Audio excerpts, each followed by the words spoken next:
suufiyada xeer waxay gaareen in ay ilaahay subxaana wa tacaala ay ku baabuurtaan oo ay dhahaan mawliidka waxaa sameeyey ilaahay subxaana wa tacaala waatan beentooda ila dhegeysta maanta waa la isfashilinaa saaxib wax la isku reebanaya ma jirto waxaa igu wallaahi ah oo igu billaahi ah oo igu tallaahi ah mawliidka nabiga inuu ilaahay bilaabo qof dhintay wax soo nooleyn karo war asigii yaaba dhintay asiga ma soo nooleeyo karaamaadka awliyada waxaa ka mid ah waxa dhintay soo noolayntooda ka mid ah geelkan maalinka mawluudka la qalaayo ma bannaan yahay ma bannaano su'aashaas waxaa la weydiiyey sheekh xasaan wixii mawlidka loo gowracay ee maalinkaas la leeyahay nabiga dhashay calayhi salaatu wasalaam lama cuni karo waa xaaraan suufiyadu waxaa la weydiiyey war waxaan waa samayseene intee ka keenteen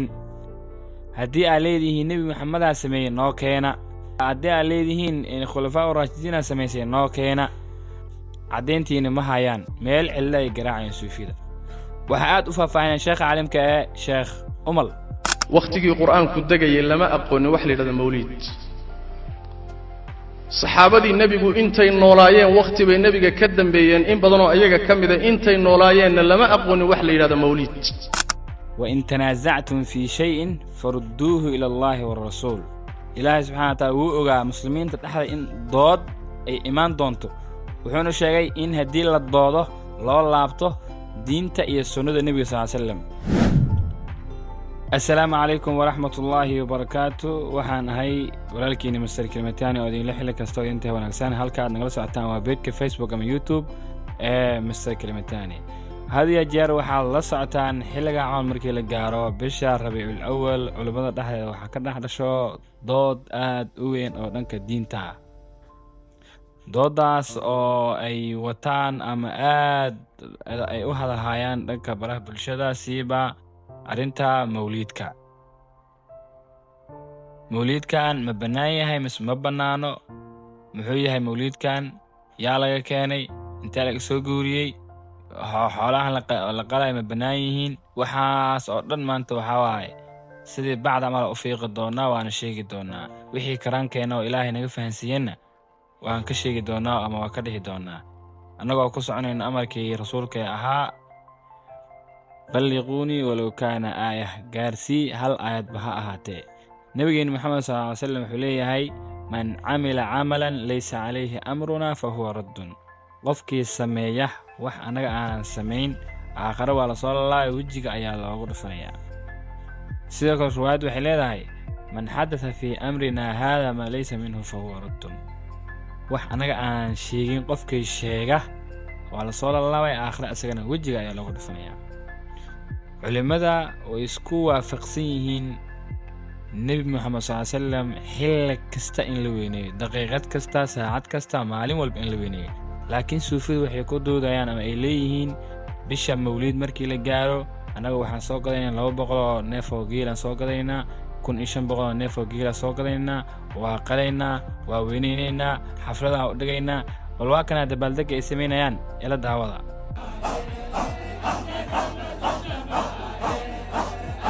suufiyadu waxaa la weydiiyey war waxaan waa samayseene intee ka keenteen haddii aad leedihiin nebi maxamedaa sameeyey noo keena haddii aad leedihiin khulafaa uraashidiinaa samaysay noo keena taabiciintiyaa samaysay haddaad leedihiin noo keena war waxaan waa iska samayseene waxaa leeyahay bal caddeen u keena caddayntiina ma hayaan meel cilla ay garaacayaan suufiyada nebigana wuxuu leeyahay wax aanan samayn qofkii sameeya aakhare asaa wejiga loogu dhufanaya mas-uuliyaddiisna asaa qaadaayo maan nahay culimmada waxay ku doodayaan bal waxaad samaysaan adillo u keensada ilaa inaad geel iska soo aruursataan oo 1500 oo neef geela aad iska qalataan oo iska cuntaan oo nebigaa ku weynina aad ahdiin waaba leedihiin adillo u keensada leeyahay iyaga nafsi suufiyada doodooda maxay tahay waatan doodooda xafladan uunbaa waxaa la leeyahay nabigu ma samayn khulafaa uraashiduun ma samayn inta kale xaflada ah nabigu ma samayn ma la dhahayo lamana soo qaadanayo hadalkaas tan uunbay ku khaasta mu'tamaraadaa la dhigaa haddii mu'tamarkaas oo la leeyahay arrimo diinayaa looga tashanahay oo nabigu mu'tamar sanawiya muu qaban jiray haddii lagu yidhaaho oo saxaabadiisa miyuu sanadkiiba mar yaa uu mu'tamar sanawiya u qaban jiray oo looga hadlayo diintu iyo hijradii nabiga iyo siiradii nabiga miyuu qaban jiray هذه تعلق يراه كورها لم يفعله رسول الله ولا الصحابة ولا الخلفاء الراشدون ولا السلف الصالح ما سمينا ومنكر كوكلا تجا هدي اللي يراه ميلا يعني يوم تأنا قلنا ميلا إنه ninkan hadda u jeedaan waa caalimka suufida midkood uu sareeyay wuxuu ku doodayaa ama uu leeyahay dadkan maalinka 12aad ee mawliidka xoolaha la qalay iyo xafladda nabiga loo sameeyay way ka soo horjeedeen way ka xun yihiin ayagana hadii la weydiiyo in madaaris la sameeyo ama meel laga shiraayo oo danaha muslimiinta looga shiraayo hadii la weydiiyo adillo u keen ayagana ma hayaan anagana yeelimayno ayagana yeelimaayay taagan yihiin xafladahan kale waa la ogolaaday sababta ay u diidan yihiin culimadan kale maxay tahay uu taagan yahay doodiisu wuxuu ka dhigtay sida hadda aad maqlaysaan ولا الصحابة ولا الخلفاء الراشدون ولا السلف الصالح ما سمينا ومنكر كوكلا تجا هدي اللي يراه ميلا يعني يوم تأنا قلنا ميلا إنه geelkan maalinka mawluudka la qalay ma banaayahay ma banaano su'aashaas waxa la weydiiyay Sheekh Xasan wixii mawlidka loo gowracay ee maalinkaas la leeyahay nabiga dhashay calayhi salaatu wasalaam lama cuni karo waa xaraan arrintan yaa keenay goorma la soo bilaabay waagi nabi maxamed sallallahu alayhi wasallam ma jirtay waagi khulafaa raashidin ay joogay ma jirtay saxaabadii ma jirtay waxa aad u faahfaahinay sheekh caalimka ee sheekh umal maalmahan marka waxaa jira caadina sanad walba bishan oo kale in ay dadku nooleeyaan bidcada loo yaqaan mawliidka bidcadaas oo waagii hore si yara roonbayba ahaan jirtay hadda ka dar oo dibi dhal ah meeshay maanta marayso in heer la gaarsiiyo xataa in laga dhigo ciid weyn munaasabad weyn oo ciid ah oo dawladaha qaarkood xataa ay yaani ciid ahaan u aqbalaan oo holiday laga dhigo ilaa heerka maraysa loogu diyaar garoobo sanadkii markay soo socoto lacaga aad u fara badan loo sii ururiyo qoliyo dadka ka shaqaysto jeebkooda wax ka urursadaay ay munaasabada sanadka sugaan oo Allah yaa idin gaarsiiya waxay noqotay bidco maalinba maalinta ka dambaysa irid cusub sii furanaysa arintaasi ma jirin waqtigii quraanku dagayay lama aqoonin wax la yiraahdo mawlid saxaabadii nabigu intay noolaayeen waqti bay nabiga ka dambeeyeen in badan oo ayaga kamid ah intay noolaayeen lama aqoonin wax la yiraahdo mawlid ardadoodii oo taabiciina intay noolaayeen lama aqoonin wax mawlid ah quruntii saddexda ahaa aimada waaweyn ay noolaayeen lama aqoonin saas daraadeed atahadda hal kelimo oo ku saabsan mawlidka carwakaase hal laga soo guuriyo imaamu shaafici iyo imaamu maalik iyo imaamu axmed iyo abu xaniifa iyo awzaaci iyo thawri iyo ibnu cuyayna carha laga soo guuriyo maxaa yeelay maba jirinba wax la yaqaanay ma ahayn waxaana geela u jeedaan waxa la leeyahay maanta 12ka dib kala saara ama asbuucan nugu soo aadin dib kala saara iyaga dhan waa la gowrac waa 1500 ilaa iyo 2000 oo neef oo geel ah ilaahi subhanahu wa ta'ala wuxuu leeyahay wa in tanaza'tum fi shay'in farudduhu ila Allah wa rasuul ilaahi subhanahu wa ta'ala wuu ogaa muslimiinta dhaxda in dood ay imaan doonto wuxuuna sheegay in hadii la doodo loo laabto diinta iyo sunnada nabiga sallallahu alayhi wasallam war suufiya hadii ay leedihiin waxa waa banaan yihiin ilaahi kitaabkiisa yaalo sunnadii rasuulka taalo bal waxa adil u keena nabiga ma sameeyay saxaabadii ma sameeyay taabiciintii ma sameeyay yaa sameeyay waxaan inta ka keenteen diin aad jaabkiina kala soo baxdaan hadaad keensataan ilaahi aakhira idinku idin weydiinaa dad badan oo maanta oo suufiya hargaha idinku jiro oo meesha ku soo ooteen oo jahli iyo waxa wada xun aad u jeexaysan ninkan suufiga wuxuu taagan yahay awliyada waxay awoodaan wixii dhintay in ay soo nooleeyaan bal ilaahan ku dhashay jahliga iyo munaafiqnimada ninka uu sheegay dhageystay karaamaadka awliyada waxa kamid ah waxa dhintay soo nooleeyntooda kamid ah waqtigii saxaabada haday dhici lahayd aysan dhici lahayn arintaas wax badan oo hirigay keenin lahayn kuwan karaamaadka awliyada goleen laakiin alxamdulillah waqtigii saxaabada ba dhacdayba qof bini aadan oo damiir leh oo aqli leh wuxuu ku taagan inuu ka dhaadhiciyo qof dhintay wax soo nooleen karo war asigi yaaba dhintay asiga ma soo nooleeyo ilaahay aan wax dilo ilaahay aan wax soo nooleeyo asiga hadda ninka awliida ay sheegayaan oo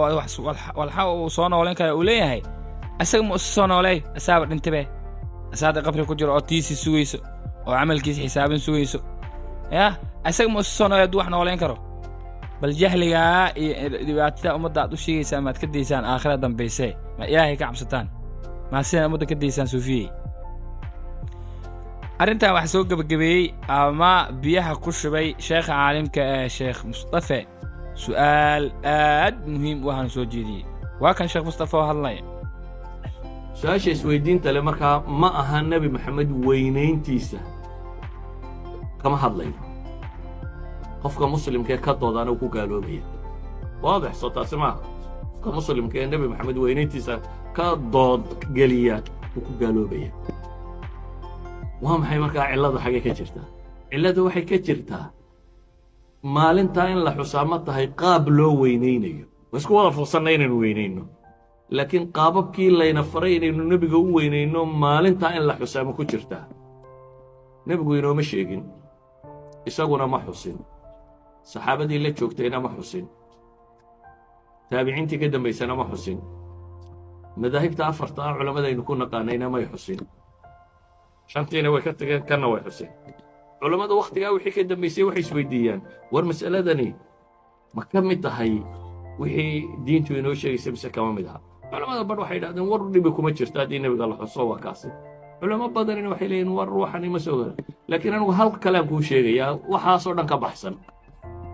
haddaad maqasho mas'alada nebigu ma samaynin ama saxaabadii ma samaynin kama samaynin su'aal baan ku weydiinaya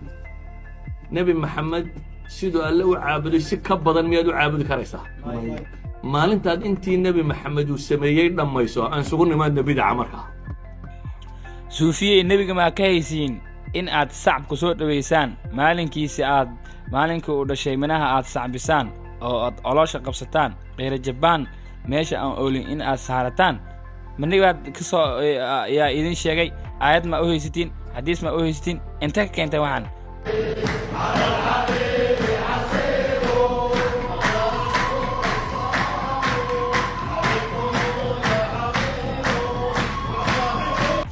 nebi maxamed sal sallam maalinkuu dhashay wuxuu sheegay in ay ahayd maalin isniin ah maalinkaasna waa uu soomi jiray laakiin sidaan ma samayn jirin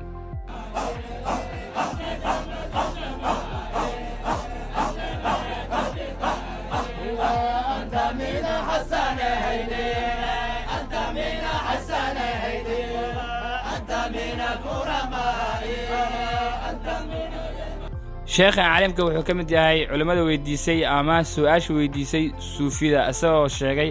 in suufida ay keenaan meel uu nebigu ku sheegay in maalinka 12aad rabiicul awal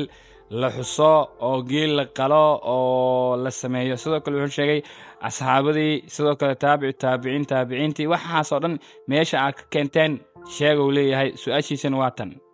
jaclada caynkaasoo kale tay waayahay saxaabi keliya oo nebiga mawlidkiisa dhiga kale صحابي كليه ونوي مولود كيسير كان ونيو بالبلايا اللي أركي إنا ترى دينت صحابتي أسوق جارسيدو هذا بس وإحنا يسوق النوسق دينت اللي سوق وكاوي ينا التجارب مرتمت كلا تعدو هالكات كلتي ما دو ما سعنا ماشي اسكين مش رون تعرف عنه بل واحد كان تاع أبو بكر أو صاحب كيسا أو قرآن كونه صاحب كي نبي قاها أو قتل مامي إذ يقول لصاحبي لا تحزن إن الله معنا oo godka la galay oo la safray oo la hijrooday oo nabigu dhigi jiray iiga taga saaxiibkayga ii dhaaf u dhigi jiray miyuu dabaaldega nabiga mawlidkiisa war midkan been hawaaska xoolaha ku raadsanayo raba inuu badarka ku karsado Abu Bakar kuma karsanin mana samaynin Abu Bakar aan ka jecelahay rasuulkii ka dhageysa maaday arrintan suufida waxa albaabada isku laabay ama si fiican u faahfaahiyay dhagartooda iyo jahliga ay ummadda ku dhaxayaan wiilkan dhalinyarada ay reer gaalkacyoodka asagoo si fiican u micneeyay ama u fasiray arrinta ay ku hayaan gaalkacyo iyo meelaha qaar war aan nabi maxamed oran alayhi salaatu wasalaam iyo war aan ilaahay oran haddii la idinkaga sheekeeyo waa baadil dhah aqaananina awoodda nabi maxamed yidhi أمو إلى 4 خلفاء الراشدين نبي ونقدر دارنا أمو إلهي وفاته بقال كعي ودفنه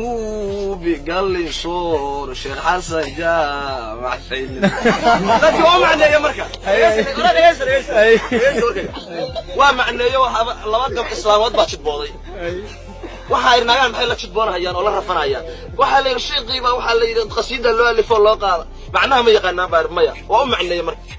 wamarduhu waxa uu ku jiraday sheeqay kala shorku ku jiraday wafaatuhu waxa uu ku dhintay waxa lagu oobsaday bigaal kaciyo wadafnuhu waxa lagu duuhayaa oo bari fooga bigaal soo sheekh xasan jaamac saylilla hadaa isla rafata ka wax diin moodo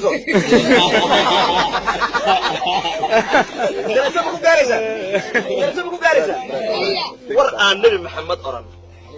عليه الصلاة والسلام يا ورآن إلهي أوران هدي اللي ذيك الشيء كيو وبادل له أقال لنا أمو النبي محمد يري أمو إلى 4 خلفاء الراشدين نبي ونقدر دارما أمو إلهي يري إذنكم أوقي إن شاء الله وحنا صهرة بدعوية وانا حاران وشر الأمور محدثاتها كل محدثات بدعة وكل مشهد ملكة كان لي رقفها وعا waxaan ilaahay dhihin oo rasuulkiisa dhihin oo asxaabtiisa dhihin qofkii kuula imaada waxaa dhahay waxa waa fuuste igala tagnay meelahaas la aad arrintaas wiilkaasaa soo gabagabeeyey aad ayuuna u sharxay gabdhaha beenta loo sheegay ama suufiyada xeer waxay gaareen in ay ilaahay subxaanahu wa tacaala ay ku baabuurtaan oo ay dhahaan mawliidka waxaa sameeyey ilaahay subxaanahu wa tacaala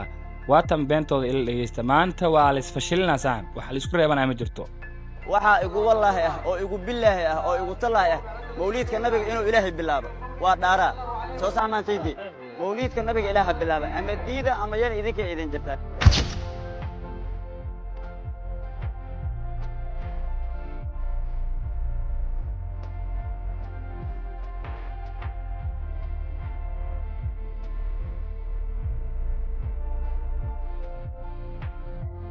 gabagabadii gunaanadkii nabi maxamed sallallahu alayhi wasallam wuxuu leeyahay al-ulamaa'u warasatul anbiyaa culimadu waxay dhaxleen anbiyada Soomaaliya waa asnaqaana dadka aad wax ka dhageystaan waxa kamid ah sheekha caalimka ee Sheekh Mustafa sidoo kale waxa kamid ah Sheekh Xasan sidoo kale waxa kamid ah Sheekh Umal haddii aad intaas ku qanciyeysaan qof kale oo aad ku qanciysaan oo la idin soo guuriyo ma jiro culimada caalamku waxay isku waafaqsan yihiin in mawliidka ay wixii maalinkaas lagu gowraco way xaaraan tahay ayna banaanayn in maalin gooniya ay u sameeyaan oo ciid ay ka dhigaan oo ay u dabaaldegaan nabiga hadaa weynaysid maalin kasta waa inaad weynaysaa maalin kasta waa inaad xustaa maalin kasta waxaad u samayn karto waa inaad u samaysaa laakiin sanadkiiba in aad hal mar wax u samayso oo geel ah oo qasho oo meeshaas hilib iyo waxyaabo kale lagu socno videogan qaybtii hore waxa kamid ahaa sheekha caalimka Sheekh Umal inuu sheegay dad hunguri raayis ah oo maalinka sanadka oo kaliya in ay ku qaraabtaan raba in ay jiraan saas daraadeed dad badan ay meeshaas lacag badan ka sameeyaan ama ay ka taajiraan haddii qayb yar oo videogaas ay soo jiro waa kan qoliyo dadka ka shaqaysto jeebkooda wax ka urursaday ay munaasabada sanadka sugaan oo Allah yaa idin gaarsiiya waxay noqotay bidco maalinta ka dambaysa irid cusub sii furanaysa marka intaas ku soo gabagabeynayna ilaahay subxaanahu wa ta'ala khayrkii tawfiiq hana waafajiyo doodo baraha bulshada ka socota iyo facebookyada iyo waxyaabaha la wareejinayna waa u jeedin wixii saxan ilaahay subxaanahu wa ta'ala ayaa ilaahay subxaanahu wa ta'ala ka barinaa wadada saxda in uu nagu hanuuniyo qof kasto bidco wado ama bidco keenana in la radiyo oo loo sheego in wax asaga uu wado ay khalad yihiin gabagabadii gunaanadkii intaasaa kusoo gabagabeynayna fadlan video dalka shay like sar sina share garay cid gooniya oo lagu ataagayo ma jiro cid gooni laakiin waxaan sheegaynaa wixii ilaahay uuna karansiiyey haddii aad hal xadiis ama hal aad taqaano oo aad la amasto qiyaamaha ilaahay subxaanahu watacaala wuu ku weydiin doonaa. qofka yaqaana iyo qofka aan aqoonin isku mid ma aha. qofka yaqaana aakhira waa la weydiin doonaa, qofkaan aqoonin cudurdaar ayuu haystaa. marka wixii jiraan sheegaynay culimmada oo dhan waxay isku waafaqsan tahay in 1500 neef oo geela maalinka mawliidka la gowraca inay khalad tahay, ay xaaraan tahay, waxaan suufidan ay wadana ay bidco tahay. suufidana looga digo ummadda in ay waddo xun oo qarjajaaxa ay ku wadaan. marka asalaamu calaykum waraxmatullaahi wabarakaatu. jaw jaw.